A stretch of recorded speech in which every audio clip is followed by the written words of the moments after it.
Jakobs brev, kapitel 1 og vers 2-5.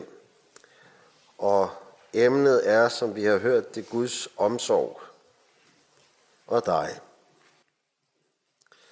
Inden vi læser teksten, vil vi bede.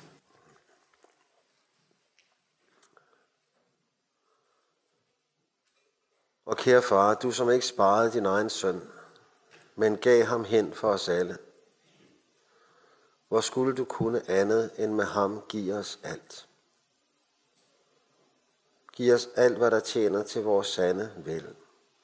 Om du tager eller giver, samme fader du dog bliver. Og dit mål er kun det ene, barnets sande og evige vel at tjene. Tak Gud, at det er vores virkelighed. Vi ønsker ud fra den tro, du har givet os, at give os i dine hænder. I tillid til den kærlighed, du har elsket os med og frelst os ved.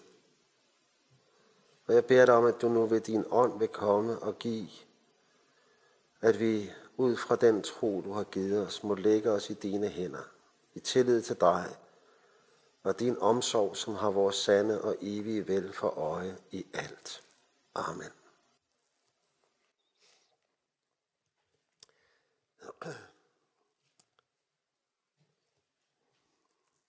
Teksten lyder således. Mine brødre, I skal kun regne det for glæde, når I kommer ud for prøvelser af forskellige slags. I ved jo, at når jeres tro prøves, skaber det udholdenhed. Og udholdenheden skal føre til fuldendt værk, for at I kan være fuldkomne og helstøbte og ikke stå tilbage i noget. Men hvis nogen af jer står tilbage i visdom, skal han bede om at få den af Gud, som giver alle rundhåndet og uden bebrejdelser, og så vil han få den. Amen. Der er 2 små ord i vers 2, som vi skal lægge mærke til. Og det ene og første ord er det lille ord, når. Mine brødre, I skal kun regne det for glæde, når I kommer ud for prøvelser af forskellige slags. Det havde Jakob ikke behøvet at skrive. Han kunne have skrevet, hvis. Hvis I kommer ud for prøvelser af forskellige slags. Men det skrev han ikke. For prøvelser og lidelser og sorg og tab og smerte er ikke noget, vi muligvis kommer ud for som kristne i denne verden. Det er noget, vi alle med sikkerhed kommer ud for. Hver mand har sit stort eller lidt. Himlen alene for sorgen er frit. Vi lever i syndens og lidelsens og smertens og sorgens og dødens verden. Og det mærker vi som kristne, ligesom alle andre. Og vores store trøst og rigdom som kristne er ikke, at vi får det enklere end andre. At vi i højere grad end andre er forskånet for sorg og smerte. Vores store og alt overskyggende rigdom og trøst og herlighed er, at vi ikke har vores blivende sted i denne verden. Vi er her kun ganske kort. Vi er i fremmed land. Vi er hjemmefra. Og vi er i en verden, hvorom det lyder, at den er i den ondes vold. Djævlen er denne verdens Gud. Og han raserer her. Han Vi mærker og rammes af denne verdens ondskab og sorg alle. Vi har det utrolig godt generelt set, må vi jo sige. Vi har talt om det, flere af os, som jeg har været sammen med her, at vi lever i en frafaldstid. Åndelig frafaldstid, og åndelige frafaldstider, de finder altid sted, når vi har det godt udadtil. Hvornår var der vækkelse på Færøerne, spurgte jeg en dag her, mens jeg var her, og fik at vide, at det var i 30'erne. Og det er jo generelt i hele Norden vækkelse, når der er hårde tider, når der er krise. Frafald, når vi har det godt. Selvom det er sådan, så skal vi jo takke Gud for, at vi har det så godt. Vi må takke Gud for hver dag med sol, som vi har oplevet det her. Hver dag med mad på bordet. Hver dag med frihed til at tro på Jesus. Vi har på LMH i Hillerød Bibelskolen, der har vi hvert efterår en integrationslinje. Og der har vi så at sige hvert efterår flygtninge, som kommer fra Afghanistan, fra Iran, fra Irak. Og de minder os om, hvor utrolig godt vi har det som kristne her. Og at det ikke er nogen selvfølge, at vi har mad på bordet, en tryg seng, kan være sammen med vores familie uden at frygte, kan bekende Jesu navn og samles her. Lad os takke for det. Og glæde os over hver god dag. Men lad os være forberedt på, at det er ingen selvfølge. Og før eller siden vil vi alle rammes og rammes hårdt. Og der er det afgørende, at vi ikke har vores anker her, men i det, som venter. Hvad er det, der venter? Jeg er 49 år, og min farfar blev 61, min far blev 71. Måske bliver jeg 81. Men det er kort, det går hurtigt.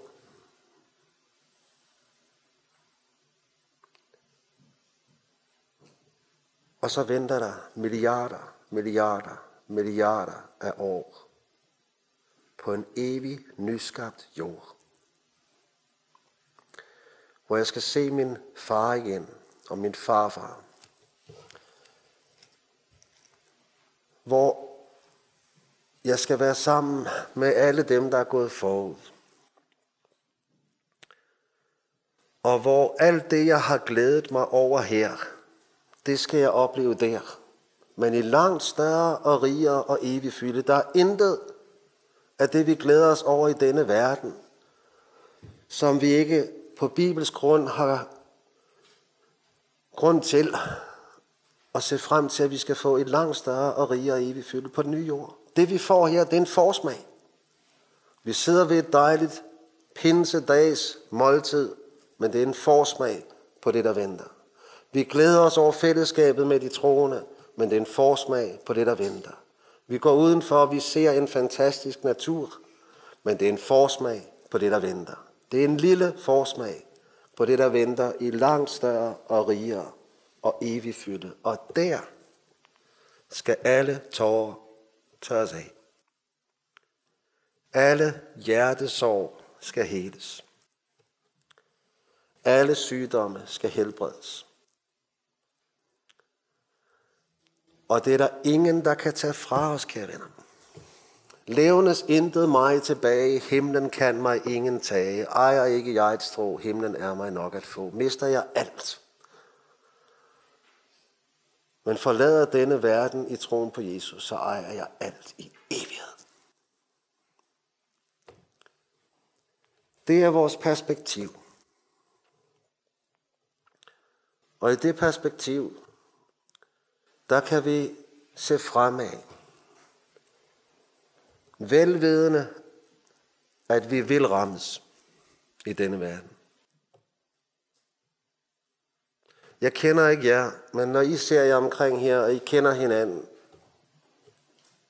så kan I pege ud. Troende, som er ramt hårdt.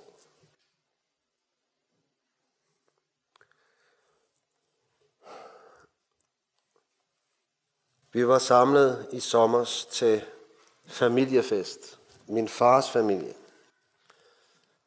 Og jeg var sammen med mine fætre og kusiner. Og en af dem, jeg er meget glad for at møde, det er Søren. Min fætter Søren. Han er meget yngre end mig. Da han er 3 år gammel, så er han ude at lege med sine brødre. Og de leger ved en elv, en flod, en å hedder det i Danmark.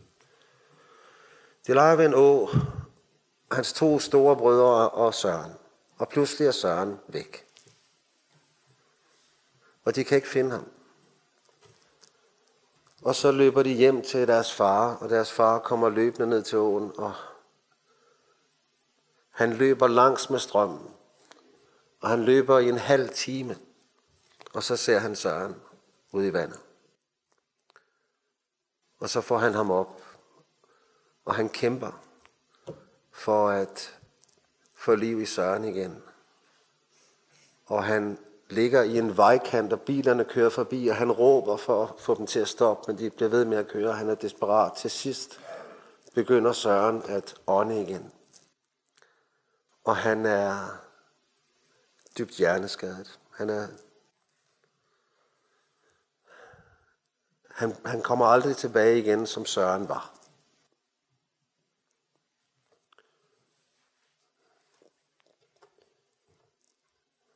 Når du møder min onkel og tante der, så møder du nogle kristne, som har en prøvet tro. Og du møder måske ingen andre i min familie, som i den grad ser frem til himlen som de 2.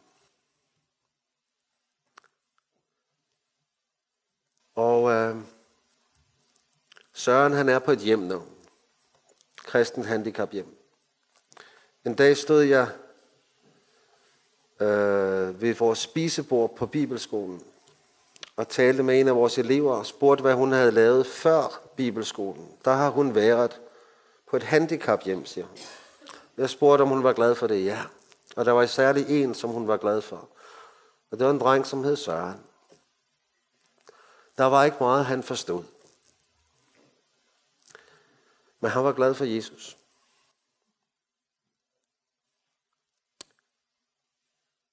Og han glæder sig til himlen.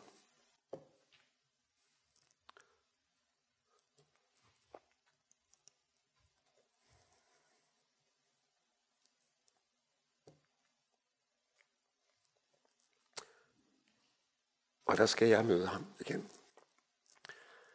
I en bedre tilstand end her. Så står jeg for 5 år siden ved en grav. Og det er en af vores gode venner. Hun er 35 år gammel. Og hun står med sine 3 børn. 35 år gammel. Og det er hårdt at begrave far.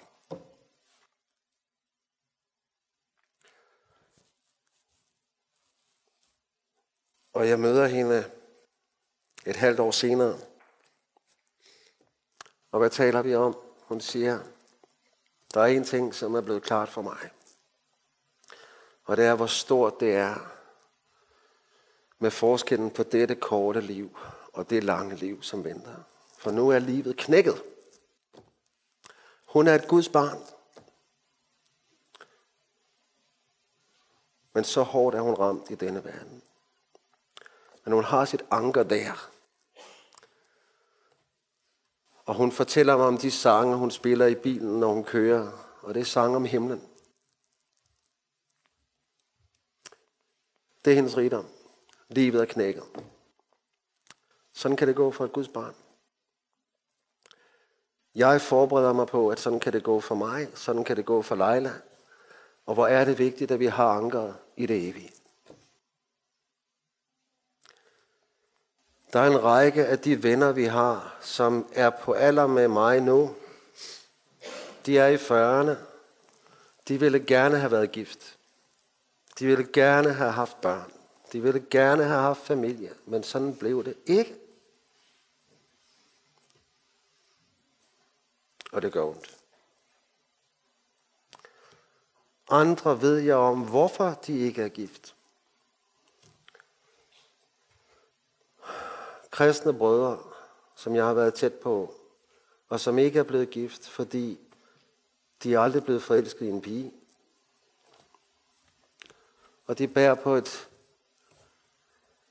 på et hemmeligt kors og en smerte. Sådan er deres liv i denne verden. Forbundet med et tungt og hemmeligt kors, som de bærer alene. Guds børn, det er barsk. Og jeg kunne blive ved, og I kunne blive ved. Hver mand har sit, stort eller lidt. Hvorfor rammer det sådan?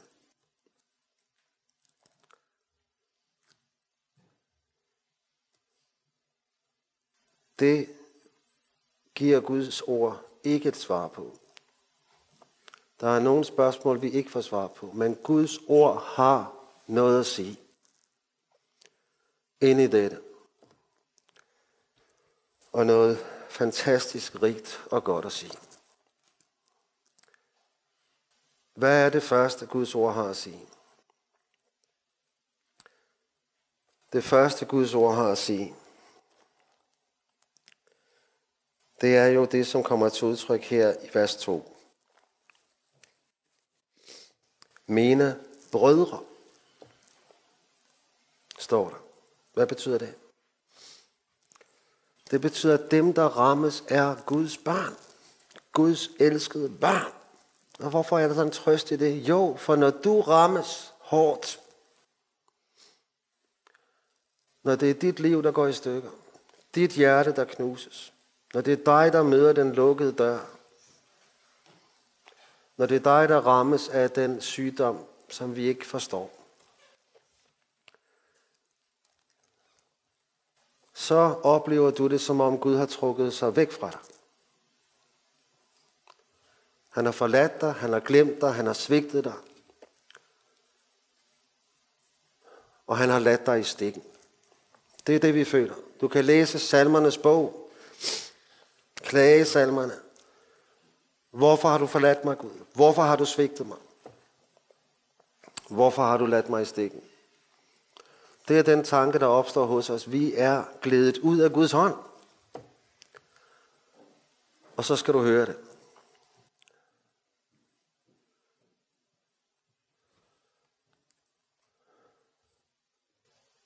Også og netop, når du rammes af dette, er du genstand for Guds fulde kærlighed og omsorg. Og han har ét mål for øje at føre dig hjem. Prøv at lægge mærke til det i Bibelen. Det er Guds kæreste og mest elskede barn, der rammes så hårdt. Og de er i Guds hånd, når det sker. Abraham i 100 år må han vente på at få et barn, ikke sandt? Er han glemt af Gud? Han er i Guds hånd, genstand for Guds omsorg, dag for dag. Troens far, han prøves hårdt. Han er Guds elskede barn, troens far, hårdt prøvet. Josef,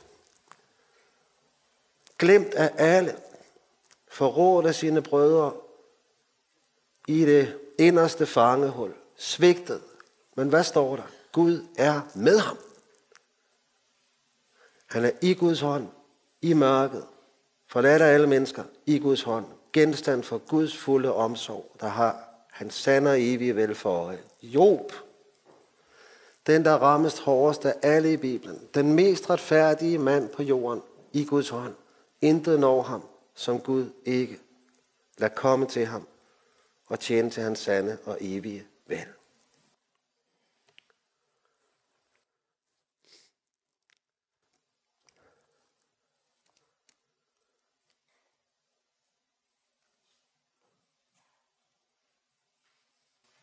Gud lader dette ramme sine børn, og jeg føler mig forladt af Gud. Men jeg er i det midt i Guds faderhånd. Jeg kan huske, jeg var på besøg hos en familie i Jylland. Og så talte jeg med dem om aftenen om en, som vi kendte, og hun var lige blevet enke. Og den sorg, som havde ramt hende, den havde formørket hende åndeligt. Havde det slået ind og knækket hendes tro på Gud. Og hun kunne ikke tro Guds omsorg. Og så siger de noget der. De bruger en formulering, som har bidt sig fast hos mig. De står ved siden af hende, og så siger de, men vi kan jo se, hun er i Kristus. Vi står ved siden af, og så siger de, vi kan jo se, hun er i Guds hånd. Det ser hun ikke selv, men det er virkeligheden. Jeg så en billedserie engang i en sangbog, som har været en trøst for mig. Når jeg ikke har kunnet tro Guds godhed, og har kunnet føle mig svigtet forladt af Gud. Der er 3 billeder. På det første billede, der ser man en mand helt tæt på, som er forgrammet i sit ansigt og råber, Gud, hvorfor har du svigtet mig, hvorfor har du forladt mig?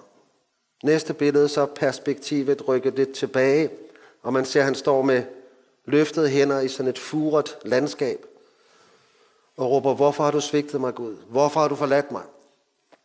I tredje billede, så er det rykket helt tilbage i perspektivet. Og så ser man, at han står i Guds faderhånd. Her er du. Hos hvem hjertet er knust. Her er du, når du møder den lukkede dør. Her er du, når sygdom rammer dig. Du er i Guds faderhånd, genstand for hans fulde kærlighed og omsorg, og han har dit sande og evige vel for øje, at du må nå målet.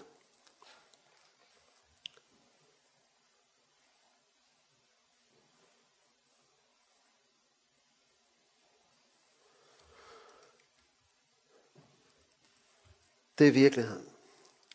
Og fordi det er virkeligheden, så kan Jakob sige det andet, han siger her i vers 2. Det andet lille ord, vi skal lægge mærke til. Brødre, I skal kun regne det for glæde, når I kommer ud for prøvelser af forskellige slags. Og jeg er så glad for, at han skriver det sådan. Han siger ikke, brødre, I skal kun føle det som glæde, opleve det som glæde. For det gør vi ikke. Og det skal vi heller ikke. Vi skal have lov at græde. Vi skal have lov at sørge. Vi skal have lov ikke at forstå. Men vi skal få lov at vide samtidig, at vi er i Guds hånd. Og at han, som ikke sparede sin egen søn, men gav ham hen for os alle, han vil med ham og for Jesus skyld give os alt godt og lade alt samvirke til vores sande og evige vel. Er det sandt? Er det sandt? Prøv at slå op på et vers, som jeg tror mange af jer har haft det med, ligesom mig, har store problemer med det. Romerne 8:28.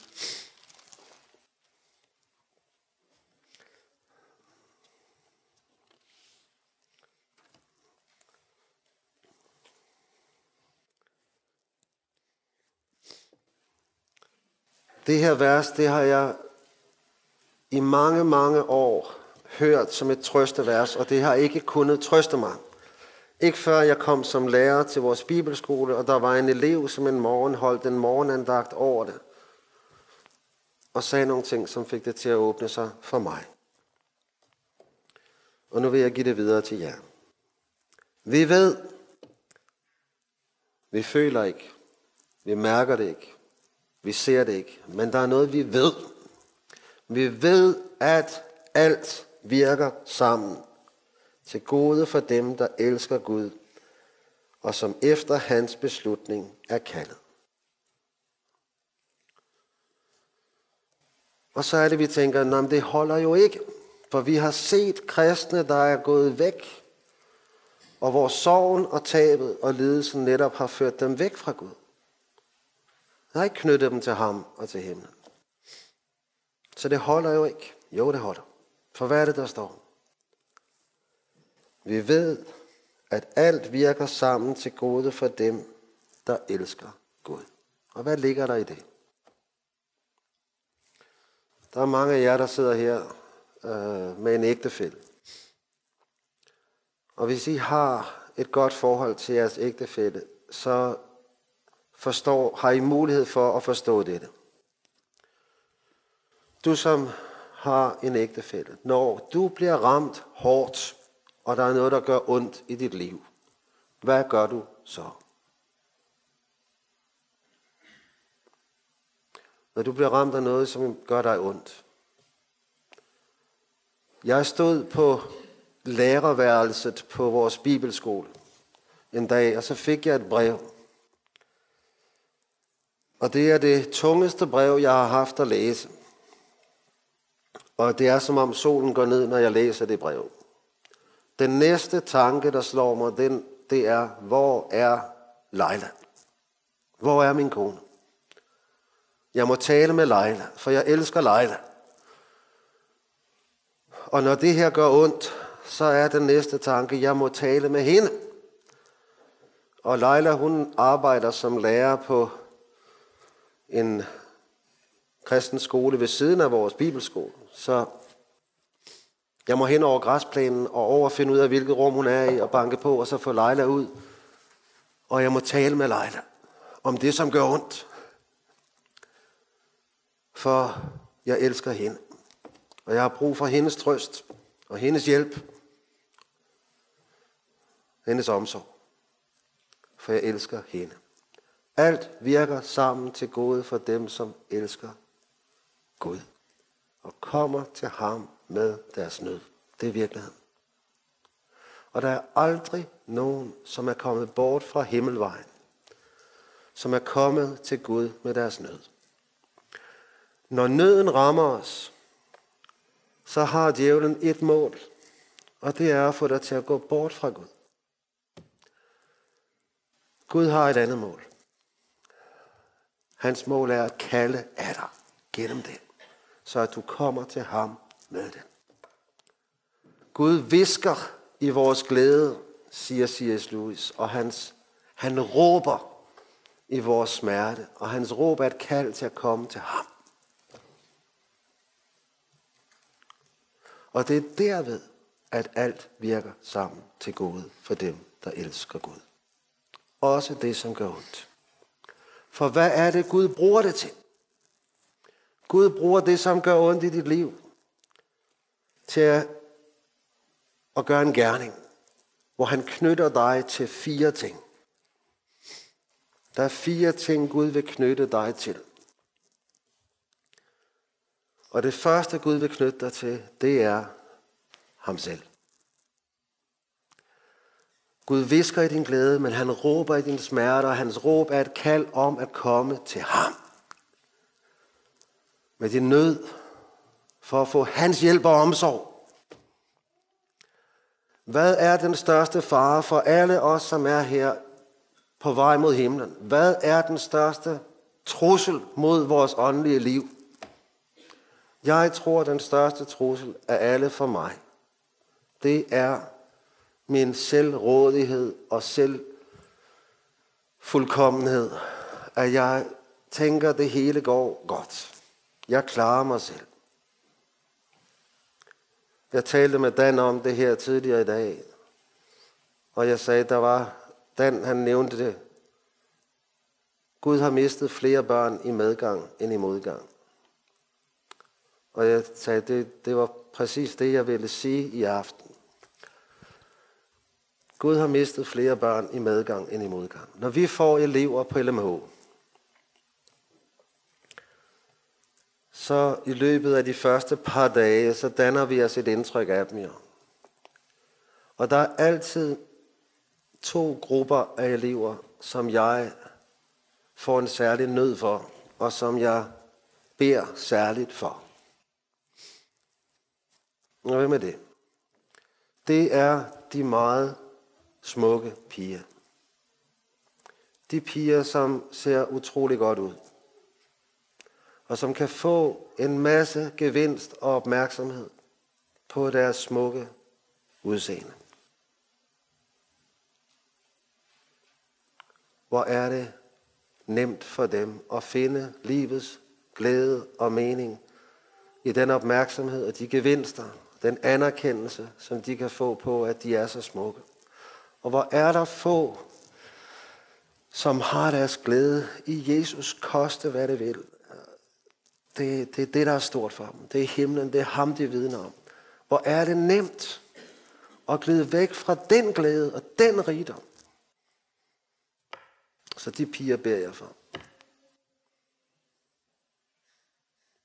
Og så beder jeg for de drenge, som er meget dygtige, meget stærke, har store kompetencer, og man tænker, I kan nå toppen.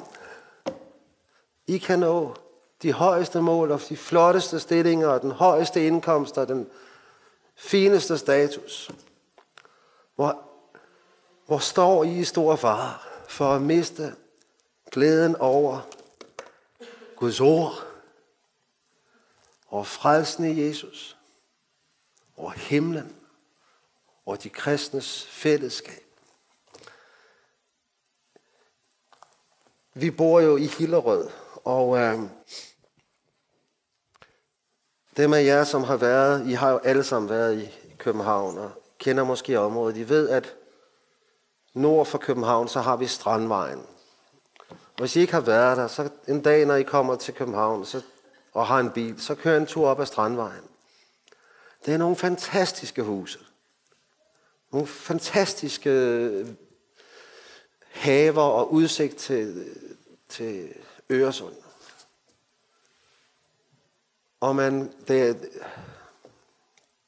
vi nyder at køre den tur med vores drenge. Det er folk, der har den højeste indkomst i Danmark overhovedet. Hvor mange bibelkredse tror du, der er der?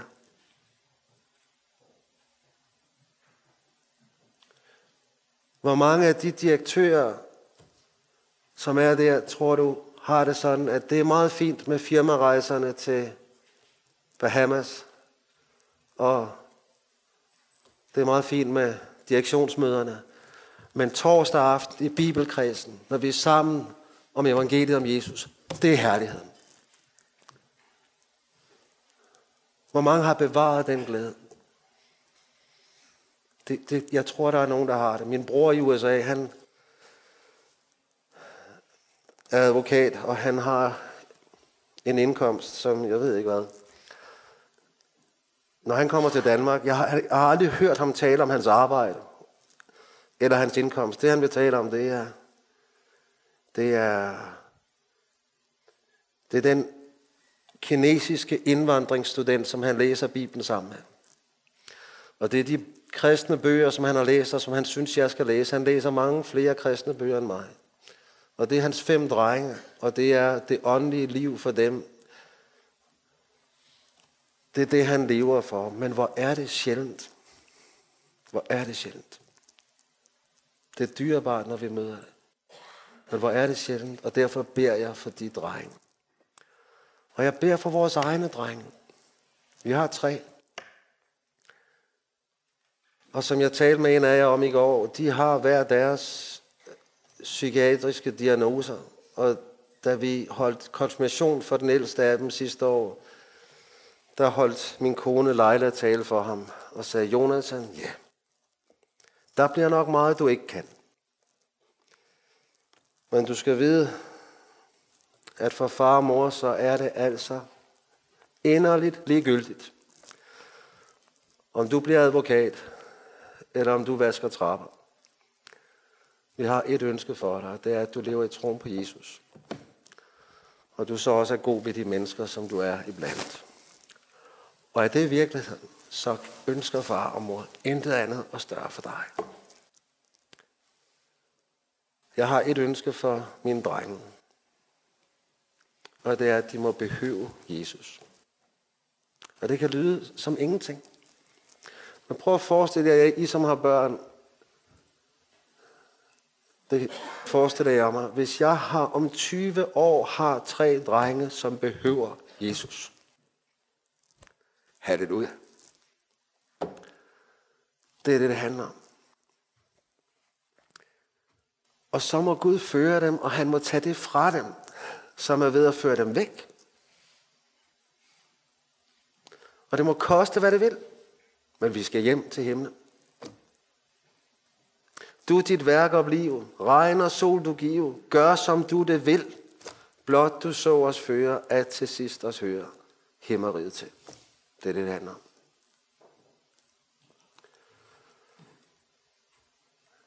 Gud sender os modgang og sorg og tab og lidelse. Og han gør det for at kalde os, knytte os til ham. Han knytter os for det andet til himlen. For hvad er det, der sker, når det går i stykker for os her? Vi mister forventningerne og forhåbningerne til denne verden. Og for hvert håb, der dør hernede, så får vi et håb i himlen flere.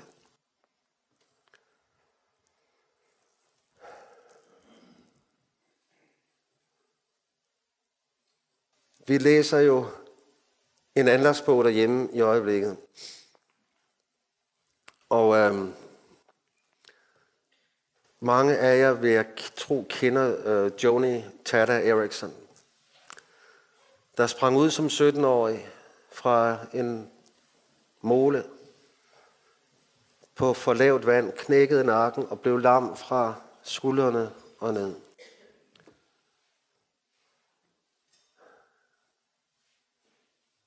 Jeg læste hendes bog, hendes biografi, da jeg var ung, og jeg fik en plade med hendes sange. Det har været helt fantastisk at høre Joni synge. For at høre hende synge, det er som at høre en, der står i himlen, og så synger ud derfra. Og hun synger, der var så meget, jeg gerne vil. Jeg vil gerne kunne ræge mit hår. Jeg vil gerne kunne omfavne mine venner. Jeg vil gerne kunne skrælle kartofler. But I'm enfolded in Jesus' arms as I sit in this chair, and heaven is nearer to me.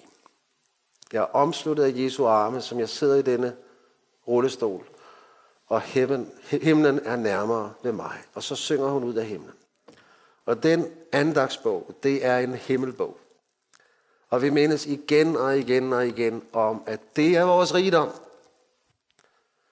Det er vores herlighed. Derfor er vi lovsangens folk, og takkens sang, og takkens folk, og håbets folk, og glædens folk. For hvordan det end går, så går det mod herlighed. Hver dag et skridt nærmere herligheden. Og vi har den i eje for Jesus skyld. Jeg hørte et interview med en rumænsk kristen, som fortalte om deres gudstjeneste i Rumænien. Og han sagde, og det er jo et folk, som har været forfulgt i mange århundreder, og senest under kommunismen, de kristne i Rumænien. Og han siger, i vores gudstjeneste i menigheden her, der samler alt sig om Jesu opstandelse, om himlen og evighedshåbet. Når vi kommer sammen, så er det det, vi retter opmærksomheden mod, det vi takker for. Og derfor siger han så, og det er jo i den ikke-kristne radio, i den verdslige radio, så det er helt fantastisk at høre sådan et vidnesbyrd. Derfor er der en ting, som er klart for os i vores menighed, siger han, og det er, at der er for Guds folk altid er grund til glæde, for det går altid mod herlighed. Det har de lært gennem lidelse, gennem forfølgelse. At rettet mod det håb, så er der altid grund til glæde, for det går altid mod herlighed. Gud vil knytte os til ham selv, og Gud vil knytte os til himlen. Og så vil Gud knytte os til nåden. Bliver man from af at blive prøvet? Det er jeg ikke sikker på. Hvor mange af jer vil kunne sige det? At der sorgen og tabet og lidelsen slog ind hos jer, så blev I åndelige kæmper. Nej, da sorgen og tabet og lidelsen slog ind mod jer i jeres liv, så mærkede I protesten mod Gud indenfra. I mærkede mistilliden til Gud. I mærkede, hvor jordbundne I var. I mærkede oprøret mod Gud. I mærkede, at dette ville I ikke. Når det var jeres hjerte, der blev knust. I mødte den lukkede dør. I fik sygdommen. I fik fyringssedlen. I fik afvisningen fra den, I elskede. I mødte tabet. Så oplevede I oprøret indenfra. Kender du det? Du oplevede dig selv, som du virkelig er. Og så fik du brug for noget. Jeg tror, der er mange af jer, der kan vidne mere om det. At prøvelsens og tabets og sorgens situation også blev en erfaring af jeres egen vantro. Og så var der én ting, I fik brug for, det var Guds nåde mod syndere som jer. Og den nåde er der. For de børn, som har det sådan, at jeg ikke kan bære det, Gud har lagt på mig. Nej. Men der er en, der bærer dig, og hans nåde dækker dig også der. Og for det fjerde og sidste, så vil Gud knytte dig til sit ord. For hvad er det, der holder os i live på vej mod himlen? Det er dette ord. Det er i dette ord, at du møder den Gud, der kommer dig i møde. Han, som ikke sparede sin egen søn, men gav ham hen for dig. Og du begynder at tro på ham igen. Som den, der ser, hvad der er dit sande og evige vel, også når du ikke ser det. Og så lader alt samvirke til dit sande og evige vel. Du får åbenbaret hans hjerte. Joni Eareckson, hun synger i en af sine sange om de spørgsmål, hun ikke får svar på. Hvorfor skulle det ramme mig? Hvorfor skulle det ramme sådan? Og så skriver hun, når jeg kommer tæt på dit hjerte, Gud, og når jeg lægger mit hoved mod dit bryst, så falder mine spørgsmål et for et. Hvad er det, hun vil sige med det? Jeg får ikke svar på dem. Men jeg tør tro Guds godhed og kærlighed. Og jeg tør tro, at han vil mit sande og evige vel. Og jeg tør tro, at han, som ikke sparede sin egen søn, men gav ham hen for os alle, han vil med ham, og for hans skyld give mig alt godt, og lad alt samvirke til evig herlighed. Og så finder jeg min trøst hos ham gennem dette ord. Vi har et bibelkursus på LMH i februar måned. En uge. Og det, som er karakteristisk der, er, at det er meget de samme folk, der kommer år efter år efter år. For at høre Guds ord. Og igennem dette ord møde Gud og hans hjerte igen. Og hans nåde i Jesus. Og det, som er karakteristisk, det er, når du kigger ud over forsamlingen, der sidder de. Den ene mere mærket end den anden. Mange mennesker, der er hårdt ramt. Men igennem dette er de blevet knyttet til ordet, for de har brug for dette ord. Og gennem dette ord møde Guds kærlighed, Guds nåde, og få åbenbaret den herlighed, som er deres i evighed i Kristus. Gud vil knytte dig til sig selv. Han vil knytte dig til himlen, til nåden og til ordet. Og derved vil han føre dig til målet. Men er det det, du vil? Ja og nej. Når du ser fremad, hvad vil du så? Jeg vil gerne, når jeg i hvert fald er ung, så vil jeg gerne have et let liv. Jeg vil gerne have et rigt liv. Et liv, hvor mine drømme opfyldes.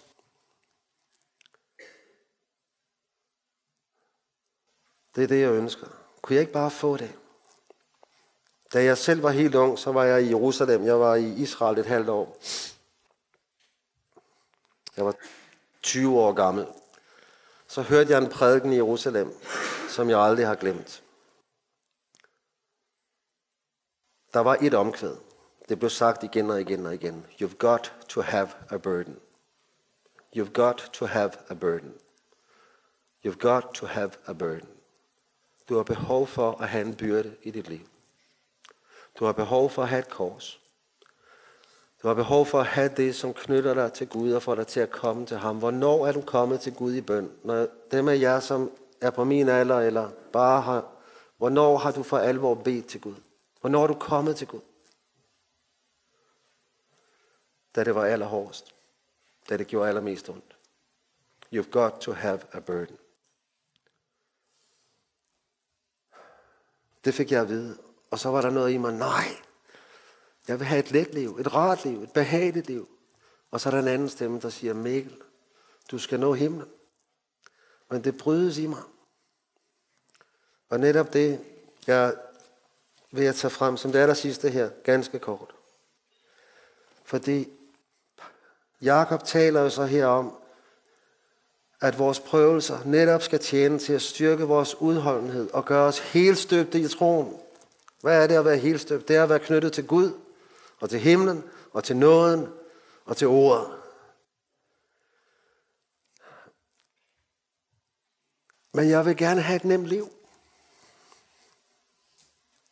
Hvad er det, der er problemet, når det er sådan, jeg har det? Jo, siger Jakob, når det er sådan, du har det, så mangler du visdom. Hvad er visdom? Jakob er stærkt forankret i Gamle Testamente, og jeg er overbevist om, at han med visdom i særlig grad har tænkt på salme 90. For her hører vi om visdommen. Og jeg vil læse bare et par vers der til sidst. Salme 90 er skrevet af Moses, og han skriver om livet her på jorden. Og han skriver om, at det er et liv i syndens verden, hvor at der er skår i alting. Og før eller sidst kommer der skår i alt. Og der er intet godt, som vi ikke til sidst mister. Det er den barske virkelighed.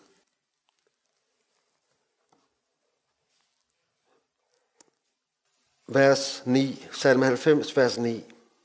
Alle vore dage svinder hen i din vrede. Vi henlever vore år under suk. Vore leveår kan være 70 eller 80, hvis kræfterne slår til. Men al deres stolthed er elendighed og ulykke. Hastigt går det, så flyver vi bort. Hvem kender styrken i din vrede og i din harme, så han kan frygte dig? Og så kommer det. Lær os at holde tal på vore dage, så vi får visdom i hjertet. Hvordan får du visdom? Det gør du ved at tælle dine dage. Og vi får jo hjælpen her.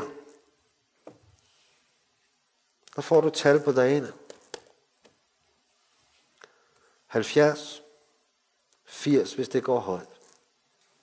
Når man er ung, så virker livet rigtig langt. Og så bliver man 30, og så begynder det at gå hurtigt. Og jeg er mere end halvvejs.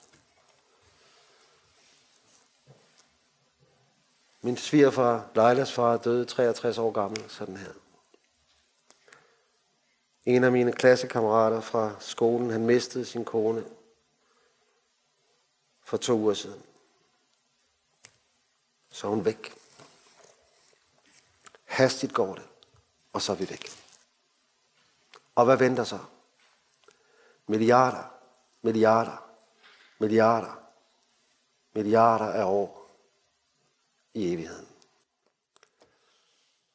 Og så vil jeg opmuntre dig til at gøre noget, som Joni Eareckson i sine bøger og sange også opmuntrer os til.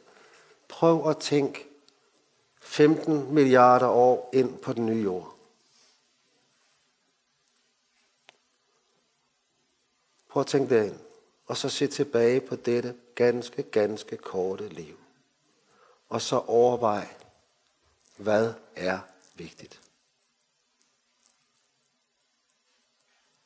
Så begynder du at få visdom. Og så begynder der at være en bøn, der vokser frem i dit hjerte. Gud, du dit værk oblive. Regn og sol du give. Gør som du det vil. Blot du så mig føre, at til sidst mig høre. Himmeriget til. Lad os bede. Gud, du som ikke sparede din egen søn, men gav ham hen for os alle. Du elsker os med en evig kærlighed. Du har tal på hvert hovedhår. Du har tal på vores tårer. Du har omsorg for den enkelte lille spor, og vi er meget, meget mere værd.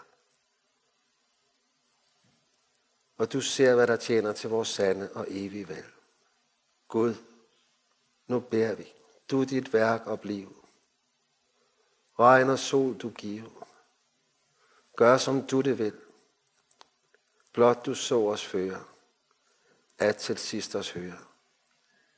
Himmeriget til. Amen.